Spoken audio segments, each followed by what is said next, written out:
아버지가 뭐 상식 비상식을 가지고 상당히 얘기를 많이 하시는데 제가 듣기로는 광화문에서 김정일리아라는 미국에서 온 사람들이 김정일리아라는 다큐멘터리를 만들어가지고 그때 막 광화문에서 상영하려고 그러는데 이 한 청년이 아이들이 와가지고 막 그 전기선 막 잘라버리고 그런 사건이 터졌잖아요. 그때 박원순 씨가 거기 나는 그때부터 박원순 씨를 너무 증오하기 시작했습니다. 왜 그랬냐면 거기 나타나가지고 그 사람들을 지지를 해줬다는 거예요. 그러면 그게 아니 평양에서 김정일리아를 방명하는 것도 아니고 아니 대한민국 서울에서 김정일리아를 방명하는데 왜 그걸 전기선을 자르고 왜 그 사람들을 막 때리고 이거는 우리나라에서 있을 수 없는 일이지 않습니까?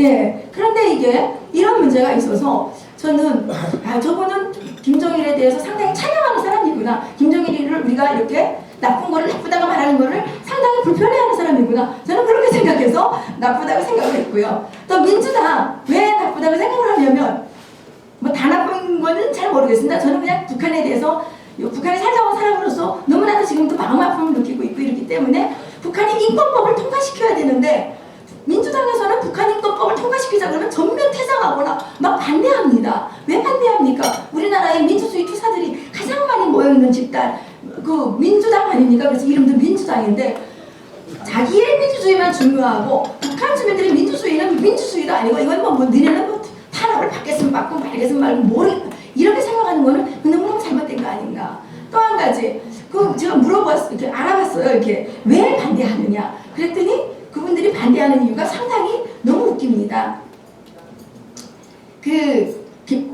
인권법을 만들어도 김정일이가 지키지 않을 거기 때문에 안 만든다 이렇게 얘기합니다. 그러면 우리가 형법을 만들 때 강도가 지키지 않을 걸 생각해서 안 만듭니까? 법을 만들어놔야 이게 뭐 이게 강도제에 적합한지 안 적합한지 이거를 판별할 수 있는 거 아니에요? 그 형법은 그냥 만드는 거잖아요. 그런데 지키지 않을 거를 생각해서 안 만든다. 거기 변호사들 되게 많잖아요. 거기 뭐 법대 나온 사람 되게 많은데 이런 너무 논리도 되지 않는 이런 논리를 가지고 인권법을 통과시키면 안 된다. 또 북한의 인권은 북한 입장에서 생각해 봐야 된다. 너무너무 웃기지 않습니까? 아니 그러면 다른 제가 그 이유를 생각해 보니까 보니까 남쪽에 와서 이제 많은 북한어 박사들 중에 보면 북한의 노동신문, 북한에서 체제 선전을 위해서 발간한 그런 책자들을 요약을 해서 논문 쓰신 분들이 상당히 많더라고요. 특히 뭐 장관 했던 분께서는 노동신문만 정통을 해가지고 그걸 논문 쓰고 북한 전문가가 돼서 통일부 장관까지 지내셨죠. 그러니까 우리나라의 통일정책이 정말 기초도 잘못됐다는 거죠. 지금 우리가 돌이켜서 보고 생각할 때 7.3 공동성명을 발표하던 70년대나 지금의 2011년대나 보면 통일정책에서 진전이 있었다고 생각하십니까? 똑같지 않습니까? 뭐가 달라졌습니까? 그래서 저는 한 번 그랬어요. 그 쓰레기 논문을 왜 자꾸 쓰느냐. 너무 오역인지는 모르겠지만 맨날 김정일 연구, 김일성 연구, 뭐 조선노동당 연구, 뭐 핵무기 연구 했지만 그거는 지금까지 어떤 발전된 결과를 하나도 내놓은 게 없습니다. 그런데 이제 제가 학위 논문을 쓰기 위해서 자료를 하려고 자료를 수집하기 위해서 미 국회 도서관까지 갔습니다. 이렇게 갔는데 거기서 지내면서 보니까 북한에서 1967년까지는 제대로 된 사회과학 논문이 있어요.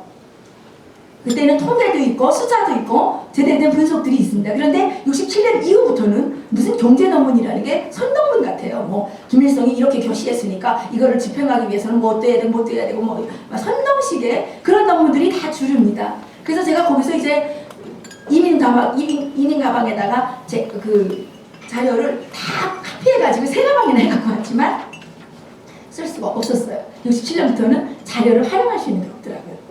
그랬는데 우리나라의 통일을 연구한다는 사람들, 북한을 연구한다는 사람들은 북한에서 발행하는 선동문의 그 책들을 읽어가지고 그 책을 요약해서 박사학위를 받고 또 무슨 전문가가 되고 이렇게 하다 보니까 우리나라의 통일 정책이 어떻게 돼요? 북한을 뭐 내재적으로 접근해야 되는 무슨 내재적 접근법인가요? 그딴 것도 만들어내고 이상한 접근법을 하다 보니까 이제 인권법도 지금 통과가 되지 못하고 이런 상황에 와 있는 게 아닌가.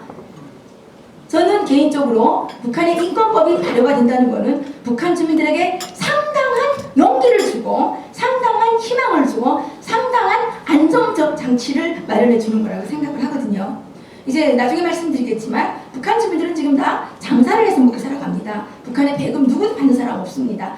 핵심 계층 빼놓고는. 그런데 이 장사를 한다는 것은 그 현장에서 엄청난 인권 탄압이 존재하는 데입니다. 이 시장이라는 거는 법이 없기 때문에 막 가서 강제로 빼앗고 그럴 때 북한 주민들을 탄압을 이렇게 저지시키기 위한 인권법이 남한에 있다는 것 자체가 북한 주민 그런 것들을 자꾸 북한 주민들에게 알려주면 북한 주민들이 무지에서 깨어나서 야 우리가 이런 것들을 주장해야 되겠구나. 그리고 북한에서 막 싸우다가 뛰어나오면 인권법이 있어서 우리를 지켜줄 수 있는 보호장치가 있다. 법적 보호장치가 있다. 이런 것도 북한 주민들에게 엄청난 용기가 되는 거거든요.